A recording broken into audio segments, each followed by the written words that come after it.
Madam, ఎంత పెద్ద విలనైనా, ఎంత గొప్ప స్క్రీన్ ప్లే వేసుకున్నా చివరికి ఏదో విధంగా చెడగొట్టడానికి దేవుడు ఎవరినో ఒకరిని పంపిస్తాడు మేడం. చూసారా, ఎవ్వరికీ దొరకకుండా ఎంతో బాగా ప్లాన్ చేసుకున్నారు. కానీ వైశాలి వచ్చి ఆ డాక్టర్ని తీసుకొచ్చి లాస్ట్ మినిట్లో కథని ఎలా ట్విస్ట్ చేసిందో చూడండి. చివరికి మీకు ఇంట్లో ఉండటానికి కూడా అవకాశం లేకుండా పోయింది. అంతే మేడం, మన గ్రహస్థితి బాగోలేనప్పుడు దారిన పోయేవాడు కూడా ఒక రాయి వేస్తాడు మేడం. ఆ వైశాలి కూడా అదే టైపు. దాని దారినది పోవచ్చు కదా, పోతూ పోతూ మీ మీద ఎలా రాయి వేసిందో చూడండి. దీన్నే గ్రహచారం అంటారు. గ్రహచారం గోప గుయ్యమనిపిస్తుంటే భగవంతుడు మాత్రం ఏం చేస్తాడు మేడం? మనము ఏం చేయలేము. మన టైం వచ్చేంత వరకు వెయిట్ చేయడమే. రండి వెళ్దాం. ఇవేంటి? మన సూట్ కేసులే మేడం. ఒకటేమో మీది, ఇంకోటేమో నాది. మనకెప్పటికైనా ఈ ఇంటి నుంచి ఉద్వాసన తప్పదు కదా. అనవసరంగా ఆలస్యం ఎందుకని, ఒకవేళ కోపంతో బయటికి నెట్టేస్తే కనీసం మన బట్టలు మనమన్నా తెచ్చుకోవడానికి అవకాశం ఉంటుందో ఉండదో అని ముందుగానే అన్ని ప్యాక్ చేసి పెట్టేశా. ఎప్పుడైతే డాక్టర్ ఎంటర్ అయిందో మన సీన్ తేడా పడిపోతుందని నాకప్పుడే అర్థమైంది మేడం. అందుకే ముందుగానే అన్నీ రెడీ చేసి పెట్టేశాను. ఎలా ఉంది మేడం నా ప్లాన్? నీ మొహంలా ఉంది. నా మొహంలో ఉందంటే బ్రహ్మాండంగా ఉన్నట్టే. నా పెళ్ళి ఆగిపోతే నీ కామెడీగా ఉందా? భరత్ నన్ను ఎంత అవమానించి బయటికి నెట్టేశాడు. ఆ చంద్రిక నన్ను ఎన్ని మాటలన్నా, మీనాక్షి గారు అన్నా కూడా నేనంత ఫీల్ అయ్యేదాన్ని కాదు. వాళ్ళెవరూ మాట్లాడలేదు. అసలైతే ఈ నిజం తెలిసాక వాళ్ళు ఫైర్ అవుతారు అనుకున్నాను, కానీ భరత్ వాళ్ళకంటే ఎక్కువ ఫైర్ అయ్యాడు. నన్ను మెడ పట్టుకుని బయటికి గెంటేశాడు. నోటికొచ్చినట్టల్లా మాట్లాడాడు. చివరికి నన్ను ఒక బజార్ దానిలాగా. మేడం, ఏదైనా ఎమోషన్ పీక్స్ లో ఉన్నప్పుడు రకరకాల మాటలు అంటారు మేడం. మళ్ళాంటి విలన్స్ అలాంటి వాటిని ఒంటి మీద పడిన దుమ్మని దులుపుకున్నట్టు దులుపుకుని వెళ్ళిపోవాలి. అంతేకాని దాన్నే పట్టుకుని ఫీల్ అయిపోకూడదు మేడం. అది సరే, ఇంతకీ మనం ఇంట్లో నుంచి బయటకు వచ్చేసాం కదా, ఇప్పుడు మన రూట్ వైపు ఎటు మేడం? ఇప్పుడు మనం ఎటెళ్ళాలి? కనీసం మనం వెళ్తే ఎక్కడైనా మనకి మంచినీళ్ళిచ్చే దిక్కైనా ఉందా? లేకపోతే అది కూడా లేదా మేడం? పోనీ ఎవరున్నారో ఆలోచించి మీ హిస్టరీలోంచి ఒకసారి బయటికి తీయండి. మిమ్మల్ని నమ్ముకుని నేనొక దాన్ని ఉన్నాను మేడం, నన్ను గుర్తు పెట్టుకోండి.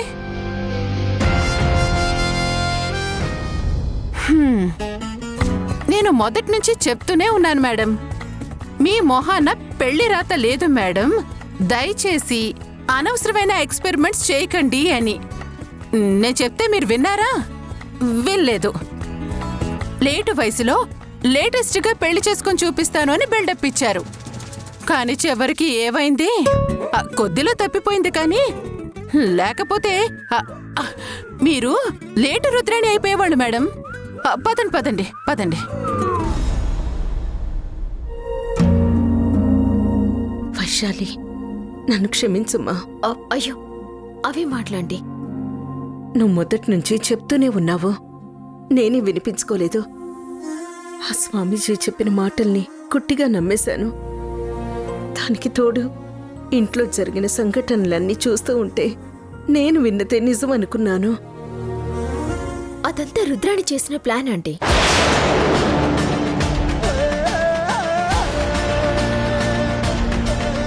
పాపకి కరెంట్ షాక్ కొట్టేలాగా ఏర్పాటు చేసింది కూడా ఆ రుద్రాణియే.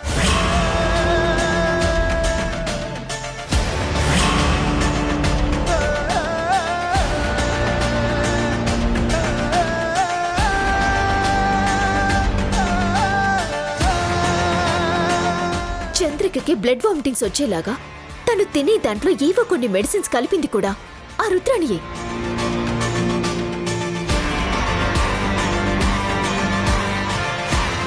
చంద్రిక, నీకు క్యాన్సర్ అని చెప్పిన తర్వాతనే నాకు విషయమంతా అర్థమైంది. అది ఎంతవరకు నిజమో తెలుసుకుందామని మొత్తం కూపిలాగాను.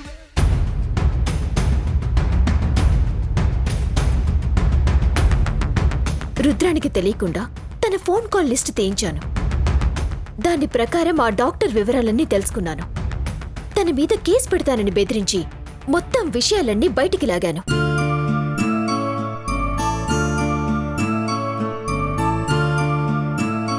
చాలా థ్యాంక్స్ వైశాలి.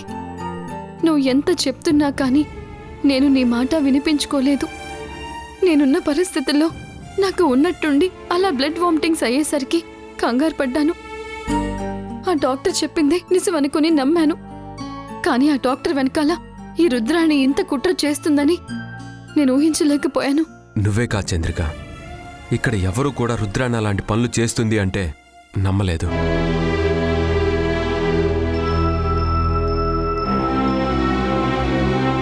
ఆ రోజు నన్ను కాపాడ్డానికి కోర్టులో అలా సాక్ష్యం ఇచ్చింది కాబట్టి అందరూ తను మంచిదనే నమ్మారు.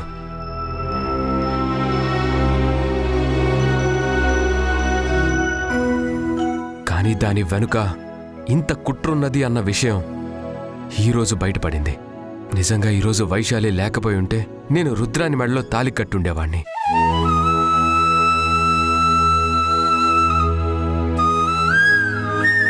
అదే జరుగుంటే జీవితంలో ఎంత పెద్ద తప్పు చేసుండేవాళ్ళమో ఒక్కసారి ఆలోచించు.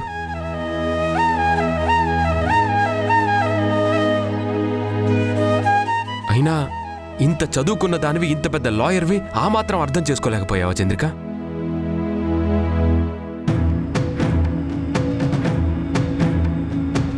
నాకేదన్నా జరిగితే ప్రతి విషయం నీతో పంచుకుంటానే.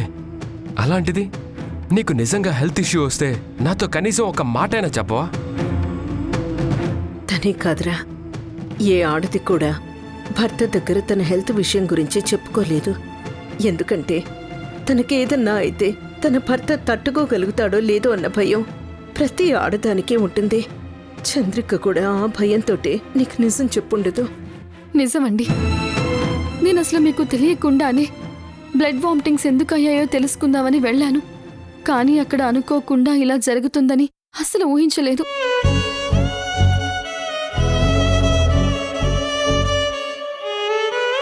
ఆ తర్వాత చాలా ఆలోచించాను. నేను లేకుండా మీరు ఉండలేరు. మనిద్దరం దూరం అయిపోతే పాప అనాథ అయిపోతుంది. అందుకే అంతా ఆలోచించి ఆ స్వామీజీని కలిసి ఆయన్ని అబద్ధం చెప్పమని చాలా ఇబ్బంది పెట్టాను.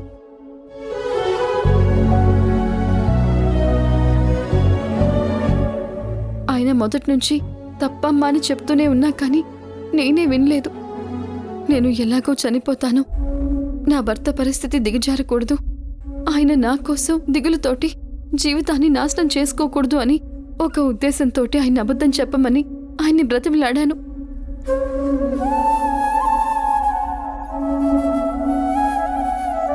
నా కోసం ఆయన అబద్ధం చెప్పాడు. అత్తయ్య గారు అదే నమ్మారు. నిజంగా నువ్వు చాలా తప్పు చేశావు చంద్రిక. నేను రుద్రాన్ని పెళ్లి చేసుకోకపోతే ప్రాణం తీసుకుంటానని నువ్వు నన్ను బెదిరించి మరీ ఇంత దూరం తీసుకొచ్చావు.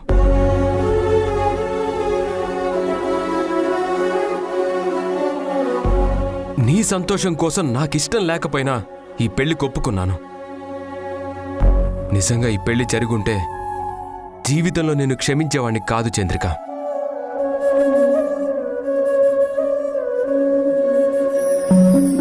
నేను నా జీవితంలో జరిగిన ప్రతి విషయాన్ని నీతో పంచుకుంటుంటే, కానీ నువ్వు మాత్రం నా దగ్గర చాలా దాచాలని ప్రయత్నించావు. నిజంగా నిన్ను చూస్తుంటే చాలా కోపం వస్తుంది చంద్రిక. అది కాదండి. నువ్వు నాతో మాట్లాడుకో. ఏమండి? భరత్,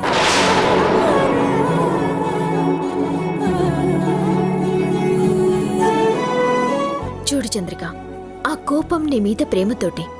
నువ్వు వెళ్ళి తనతో మాట్లాడు, అన్నీ సర్దుకుంటాయి. వెళ్ళు.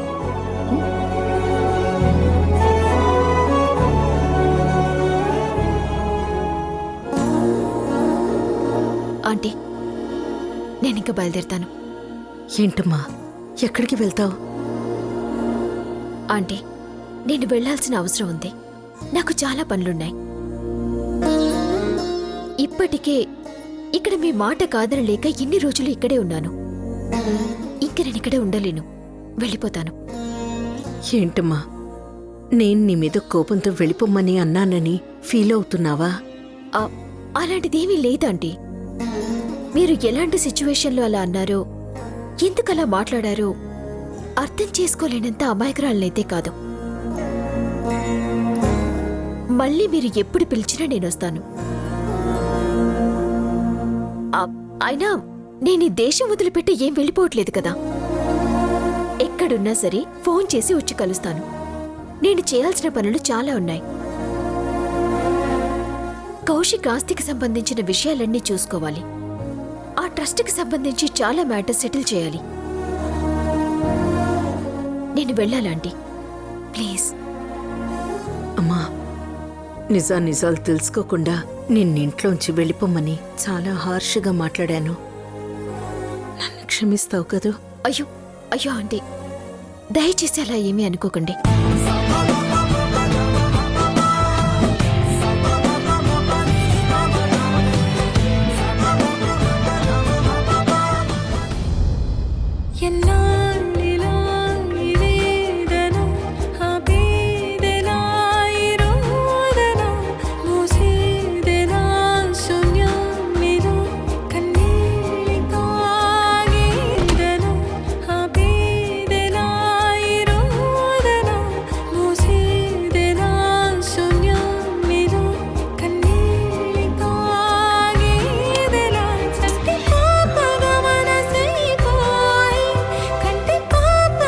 ఏ ఆ లైట్ ఆర్పు.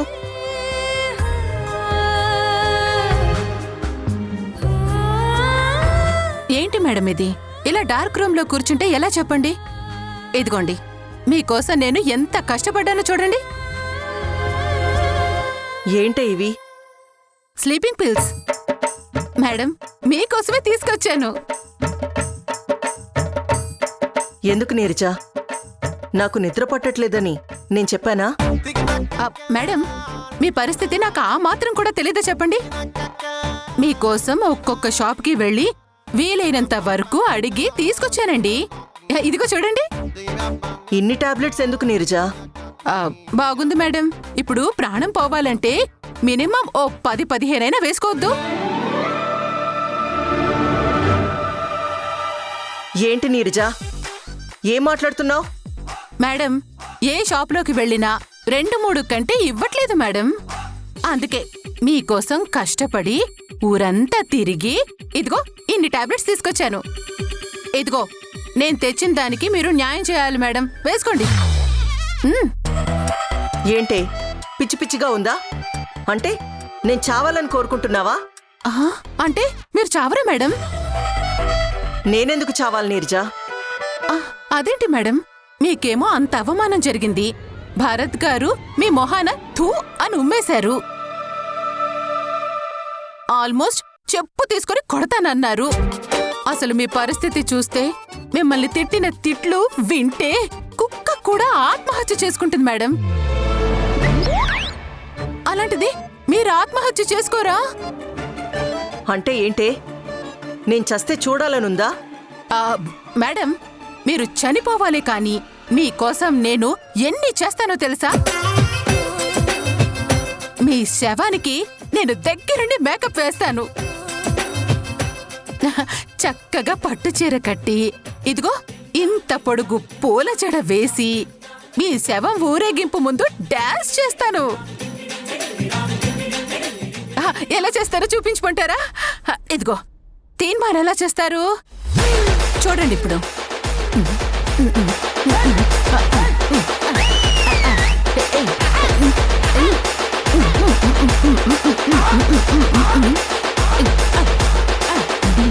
పవన్ కుమార్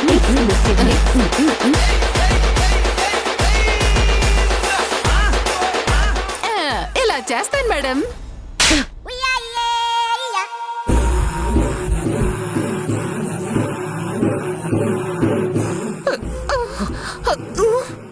ఒసేయ్, నేను మనుషుల్ని చంపే రకాన్నే కాని చచ్చే రకాన్ని కాదే. నన్ను ఇంత అవమానించి ఇంత చేసిన ఆ చంద్రికని భరత్ని ఎలా సంతోషంగా ఉండనిస్తాననుకున్నావు? అమ్మా మళ్ళీ మొదలు పెట్టారా మేడం? రొటీన్ డైలాగులు మేడం, కొంచెం మార్చండి. ఎన్ని రోజులు వింటాను చెప్పండి? మీరేదో చేస్తాను అంటారు, ఏమీ చేయలేరు. ఆఖరికి ఆ చంద్రిక గెలుస్తుంది. మీరేమో నా అంత వీరులు లేరు, శూరులు లేరు అంటారు. ఆఖరికి ఇదిగో చంప దెబ్బలు చెప్పు దెబ్బలు తిని ఇలా డార్క్ రూమ్ లో కూర్చోవలసి వస్తుంది. మనకెందుకు మేడం ఈ పంతాలు, ఈ పట్టింపులు, ఈ శాపాలు? హాయిగా మీరు పోయి మీ ఉద్యోగం మీరు సంపాదించుకొని చక్కగా ఆ ఉద్యోగం ఏదో చేసుకుని 4 డబ్బులు సంపాదించి నాకో ముద్ద పెట్టి మీరు కూడా ఓ ముద్ద తినండి. ఇలాగే ఒకళ్ళకొకళ్ళు తోడుగా ఉంటూ శేష జీవితం గడిపేద్దాం. ఏమంటారు? ఛీ, నోర్మీవే. అలాంటి బతుకు బతికినా ఒకటే, చచ్చినా ఒకటే. నేను రుద్రాణిని, ఆ విషయం గుర్తుపెట్టుకో. మేడం మీరు ఎవ్వరైనా కానీ ఇప్పుడు భారత్ గారు చంద్రిక ఒక్కటైపోయారు. మీరు వాళ్ళనిక ఏవీ చేయలేరు. ఎందుకు అనవసరంగా కంఠశోష? చూడవే, ఈసారి నేను కొట్టే దెబ్బ ఎలా ఉంటుందో చూస్తూ ఉండు.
హలో మేడం, మీకు ఒక ముఖ్యమైన ఇన్ఫర్మేషన్ ఇవ్వాలి.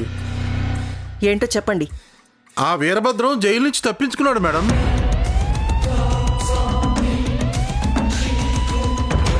అవునా? ఎప్పుడు? ఇందాకనే తప్పించుకున్నాడు మేడం. అతన్ని చేజ్ చేస్తూ ఉన్నాం.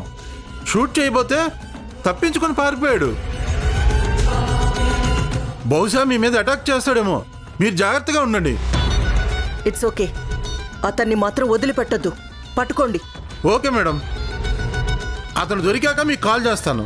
ఒకవేళ ఇక్కడికి వస్తే మీకు ఖచ్చితంగా ఇన్ఫర్మేషన్ ఇస్తాను. Okay madam.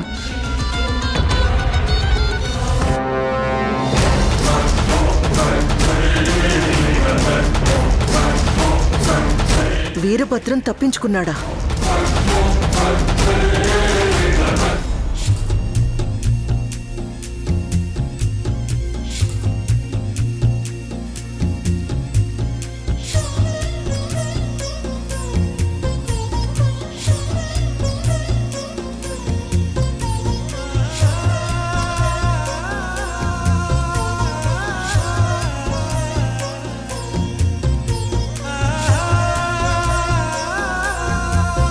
భరత్,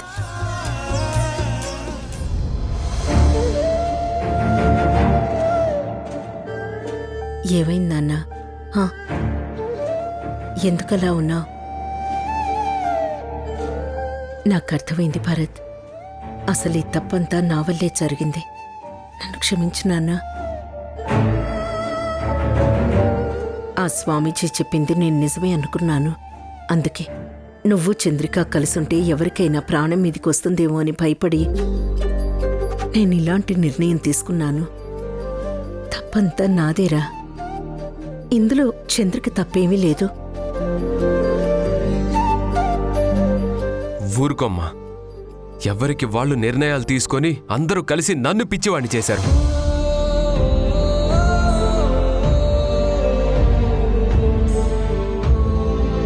కారణం ఏదైనా నువ్వు నేను ఇద్దరం భరత్ని చాలా బాధ పెట్టాం. ఏ కారణం లేకుండా భరత్ మాత్రం నరకం అనుభవించాడు. నువ్వెళ్ళి భరత్తో మాట్లాడు. వాడి కోపం వెనుక నీ మీద కొండంత ప్రేమ ఉంది. వాడితో మాట్లాడి తన మనసులో ఉన్న ఆవేదనంతా బయటికి కక్కేలా చేయి.